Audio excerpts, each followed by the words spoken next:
Greetings, everyone. My name is Frederick, and I'd like to begin by expressing my heartfelt gratitude to Vernon for the opportunity to contribute on this new platform of his, and for the vote of confidence in being the first to do so. That said, my hope is that my input may serve as food for thought to the end that God has chosen to glorify His name.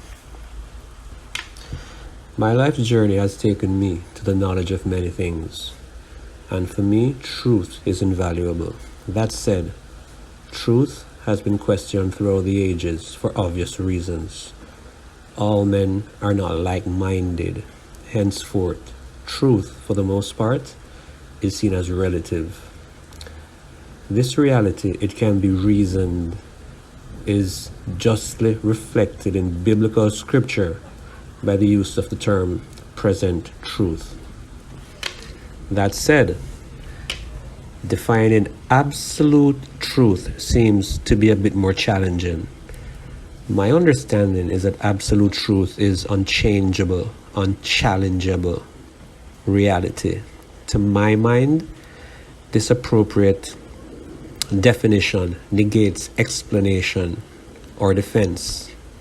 I believe that whatever requires explanation or defense cannot be absolute. In other words, absolute truth must be that which all humans know to be true. That said, the absolute truth I would like to share at this time is simply this: all humans capable of communicating in any form have a conscience. Simply put, most common denominators amongst mankind are outside the body, which is to say things that are tangible or things that are visible. Yet the conscience is within the body. No human can see another's conscience, nor can anyone speak to another's conscience, except the one who possesses it, which begs the question, why is conscience part of the human experience?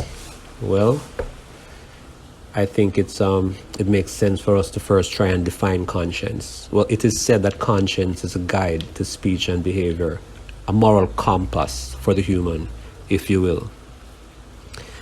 If this is true, moving along, then let us consider that the beneficiary of our decision making that has been guided by our consciences are also humans like ourselves, which means that every conscious human has the ability to make choices with good intentions or evil intentions, and the beneficiaries of our personal choices are either helped or harmed.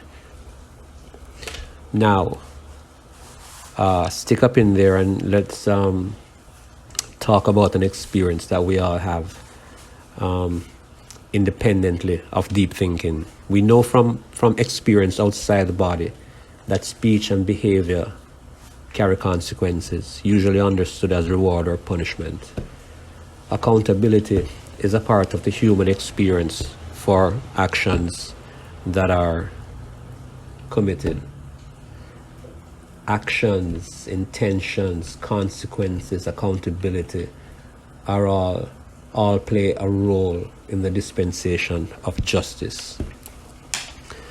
So it is reasonable to conclude that speech and behavior rooted in our thoughts, which begin inside the body, are also subject to accountability. For each person has a knowledge beforehand,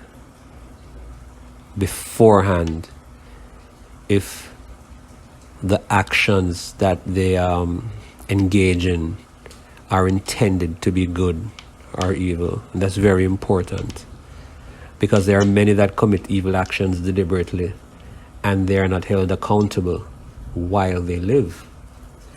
So it stands to reason then that some humans are held accountable after death. If this is not true, then the process of justice is incomplete.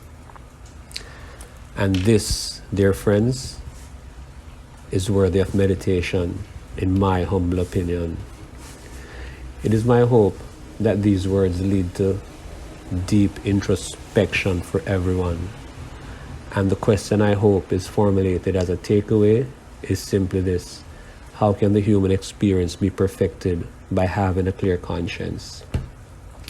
And I must say that the use of the word perfected in this context simply means causing no harm to a neighbor. My life's experience has revealed another truth that I believe to be absolute: that the answer to this contemplation is found in Jesus Christ.